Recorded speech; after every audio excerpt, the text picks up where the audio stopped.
Dear Arsenal fans, ഈ രാവും പകലുമെല്ലാം നിങ്ങളുടേതാണ്.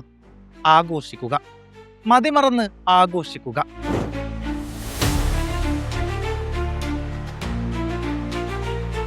നേരിടാത്ത പരിഹാസങ്ങളില്ല, ഏറ്റുവാങ്ങാത്ത ട്രോളുകളും പുച്ഛങ്ങളുമില്ല. പലതവണ കിരീടത്തിന് അരികിൽ കൈവിട്ടു പോയ ഒരുപാട് നിമിഷങ്ങൾ. എല്ലാത്തിനുമൊടുവിൽ 22 വർഷങ്ങൾക്ക് ശേഷം ആർസണൽ വീണ്ടും പ്രീമിയർ ലീഗ് കിരീടമുയർത്തുകയാണ്. ഇംഗ്ലണ്ടിലെ പുതിയ രാജാക്കന്മാരായി നിങ്ങൾ മാറുകയാണ്. അതെ, ഇംഗ്ലീഷ് പ്രീമിയർ ലീഗ് ചരിത്രത്തിൽ ഒരിക്കലും മറക്കാനാകാത്ത ഒരു നിമിഷം ഒടുവിൽ സംഭവിച്ചിരിക്കുന്നു. 22 വർഷം നീണ്ട കാത്തിരിപ്പുകൾക്കും വേദനകൾക്കും നിരാശകൾക്കും ഒരൊറ്റുത്തരമായി ലണ്ടൻ ക്ലബായ ആർസണൽ FC വീണ്ടും ഇംഗ്ലണ്ടിന്റെ രാജാക്കന്മാരായി കിരീടം ചൂടിയിരിക്കുന്നു.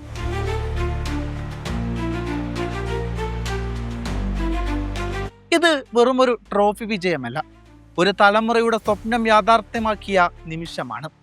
2004 ആർസണൽ ഇൻവിസിബിൾ എന്ന അമരക്കാരനായ ടീമിന്റെ നേട്ടത്തിന് ശേഷം വർഷങ്ങൾ കടന്നുപോയി. പലതവണ കിരീടത്തിനടുത്തെത്തി അവസാന നിമിഷങ്ങളിൽ അത് കൈവിട്ടു. ഓരോ സീസണും പ്രതീക്ഷ നൽകി, പക്ഷേ അവസാനത്തിൽ ഹൃദയം തകർക്കുന്നതായിരുന്നു. ആരാധകർക്ക് ഇത് വെറുമൊരു ഫുട്ബോൾ ക്ലബ്ബായിരുന്നില്ല, അത് അവരുടെ ജീവിതത്തിന്റെ ഭാഗമായിരുന്നു. ഒരിക്കലും വിടാത്ത ഒരു വിശ്വാസമായിരുന്നു. അവിടെ നിന്നാണ് മൈക്കിൾ ആർട്ടറ്റ എന്ന മനുഷ്യന്റെ കഥ തുടങ്ങുന്നത്.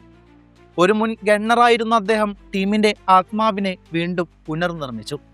യുവതാരങ്ങളെ വളർത്തി കൃത്യമായ തന്ത്രങ്ങൾ കൊണ്ടുവന്ന് ഓരോ മത്സരവും ജയിക്കേണ്ട യുദ്ധമാക്കി മാറ്റി. ഈ സീസണിൽ ആർസണൽ പിഴവുകൾക്ക് ഇടം വരുത്തിയില്ലായിരുന്നു. നന്നായി പഠിച്ച് വളർന്ന് ഒടുവിൽ കിരീടം കീഴടക്കി. ബുക്കായോ സാക്കയുടെ കളിമികവും മാർട്ടിൻ ഒഡോഗാർഡിന്റെ ലീഡർഷിപ്പും ഡെക്ലൻ റൈസിന്റെ ഉറച്ച പ്രകടനവും ചേർന്നപ്പോൾ ഈ ടീം ഒരു പരിപൂർണ യൂണിറ്റായി മാറി. ഓരോ മത്സരവും അവർ ഒരു ഫൈനൽ പോലെ കളിച്ചു. ഓരോ വിജയം അവർക്ക് കിരീടത്തിലേക്കുള്ള ഒരു പടിയായി. ഒടുവിൽ ആ നിമിഷം വന്നു. അതെ, ചാമ്പ്യൻസ്. കണ്ണുനീരും ചിരിയും ഒരുമിച്ച് ചേർന്ന ഒരാഘോഷമാകും ഇത് ഓരോ ആർസണൽ ആരാധകർക്കും. എന്നാൽ ഈ കഥ ഇവിടെ അവസാനിക്കുന്നില്ല. ഇതാണ് യഥാർത്ഥത്തിൽ ഒരു പുതിയ തുടക്കം. കാരണം ഈ കിരീടം ഒരു ദിവസം കൊണ്ട് മാത്രം വന്നതല്ലായിരുന്നു. ഇത് വർഷങ്ങളായി പണിതുയർത്തിയ ഒരു പ്രൊജക്റ്റിന്റെ ഫലം തന്നെയാണ്. ഒരിക്കൽ വിമർശിക്കപ്പെട്ട ഒരു ടീമായിരുന്നു ആർസണൽ. ഇവർക്കൊന്നിനും കഴിയില്ല എന്ന് പറഞ്ഞവർ പോലും ഉണ്ടായിരുന്നു. പക്ഷേ അവർ മറുപടി കൊടുത്തത് വാക്കുകളിലൂടെയല്ല, കളത്തിലൂടെയാണ്.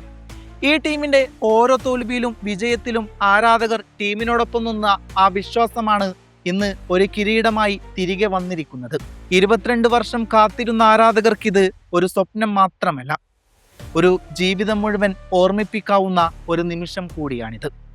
2019-20 സീസണിലാണ് മൈക്കിൾ ആർട്ടറ്റ എന്ന മുൻ ആർസണൽ താരം ആർസണലിന്റെ ഹെഡ് കോച്ചായി ചുമതലയേൽക്കുന്നത്. ആ സീസണിൽ പ്രീമിയർ ലീഗിൽ 8ാം സ്ഥാനത്താണ് ആർസണൽ ഫിനിഷ് ചെയ്തിരുന്നത്. തോൽവിയുടെ പടുകുഴിയിൽ കിടന്നിരുന്നൊരു ടീമിനെ അയാൾ പതിയെ കൈപ്പിടിച്ചുയർത്താൻ ശ്രമിച്ചുകൊണ്ടേയിരുന്നു. നിരാശയിൽ ആണ്ടുപോയിരുന്ന ആർസണൽ ആരാധകരോട് അയാൾ ഒരു വാക്ക് പറഞ്ഞു: trust the process. 2020 FA cup win ചെയ്ത് തന്റെ ആർസണൽ കോച്ചിങ് കരിയറിൽ ആദ്യമായി ഒരു ട്രോഫി അയാൾ ഉയർത്തുകയാണ്. ചാമ്പ്യൻസ് ലീഗിന്റെ പടിവാതിൽ നീണ്ട 6 വർഷങ്ങളായി കൊട്ടിയടക്കപ്പെട്ടിരുന്ന ആർസണൽ ടീമിന് മുമ്പിൽ 2023-24 സീസണിൽ അയാളത് തുറന്നു കൊടുക്കുന്നുണ്ട്. 2022, 23, 24, 25 എന്നീ തുടർച്ചയായ സീസണുകളിൽ കയ്യെത്തും ദൂരത്താണ് ആർസണലിന് ആ പ്രീമിയർ ലീഗ് കിരീടം നഷ്ടമായത്. 3 തുടർച്ചയായ സീസണുകളിൽ ടൈറ്റിൽ എതിരാളികളായ ഗണ്ണേഴ്സിന് സെക്കൻഡ് പൊസിഷനിലാണ് ഫിനിഷ് ചെയ്യാൻ സാധിച്ചത്. അപ്പോഴും ലോകം അയാളെ കുറ്റപ്പെടുത്തിക്കൊണ്ടേയിരുന്നു. പക്ഷേ അദ്ദേഹം അപ്പോഴും പറയുമായിരുന്നു: trust the process, they will come. അതെ, ഇന്ന് ആ ദിവസം വന്നെത്തിയിരിക്കുന്നു. നീണ്ട 22 വർഷങ്ങൾക്ക് ശേഷം ദ ലെജൻഡ് ആർസൻ വെംഗറിന് ശേഷം ഇതാ ഒരു മാനേജർ ആർസണലിന് ആ പ്രീമിയർ ലീഗ് കിരീടം നേടിക്കൊടുത്തിരിക്കുന്നു. അയാളുടെ പേരാണ് മൈക്കിൾ ആർട്ടറ്റ. നിങ്ങളോട് ഓരോ ആർസണൽ ആരാധകനും കടപ്പെട്ടിരിക്കുന്നു, ഒരു ജനതയുടെ സ്വപ്നം സഫലമാക്കിയതിന്. ഇന്ന് ഓരോ ആർസണൽ ആരാധകന്റെയും 22 വർഷത്തെ കാത്തിരിപ്പിന് വിരാമം കുറിച്ചിരിക്കുകയാണ്. 37 മത്സരങ്ങൾ പിന്നിടുമ്പോൾ വെറും 5 മത്സരങ്ങൾ മാത്രമാണ് ആർസണൽ പരാജയപ്പെട്ടിരിക്കുന്നത്. 9 സമനിലകളും 25 ജയങ്ങളോടും കൂടി 82 പോയിന്റോടെ ഇന്ന് ആ കപ്പ് തൂക്കിയിരിക്കുന്നു. പ്രശസ്തനായ മാഞ്ചസ്റ്റർ സിറ്റി പരിശീലകൻ പെപ് ഗാർഡിയോള ഒരിക്കൽ മാധ്യമങ്ങൾക്ക് കൊടുത്ത ഒരു അഭിമുഖത്തിൽ ഇപ്രകാരം പറയുകയുണ്ടായി: മാഞ്ചസ്റ്റർ സിറ്റിയുടെ ഓരോ മത്സരങ്ങളിലും എതിർ ടീമിനെതിരെ ഗോളുകൾ നേടുമ്പോൾ ഞാനും മികച്ച ആവേശത്താൽ തുള്ളിച്ചാടുമായിരുന്നു, പരസ്പരം കെട്ടിപ്പിടിക്കുമായിരുന്നു. എന്നാൽ ഒരു ടീമിനെതിരെ മാത്രം ഞാനത് ചെയ്യില്ല. ഒരു ടീമിനെതിരെ മാത്രം ഓരോ തവണ സിറ്റി ഗോളടിക്കുമ്പോഴും അയാൾ നിശ്ചലനായിരുന്നു. തൻ്റെ സീറ്റിൽ നിന്ന് അയാൾ എഴുന്നേൽക്കുക പോലും ചെയ്യുമായിരുന്നില്ല. അതെ, ആ ടീമായിരുന്നു ആർസണൽ. ആ മൊമെന്റിൽ ഞാൻ തിരിച്ചറിഞ്ഞു, this guy really loves Arsenal. അതെ, അയാൾ ആർസണലിനെ ഒരുപാട് സ്നേഹിച്ചിരുന്നു, ആ കോച്ചിനെ ഒരുപാട് സ്നേഹിച്ചിരുന്നു.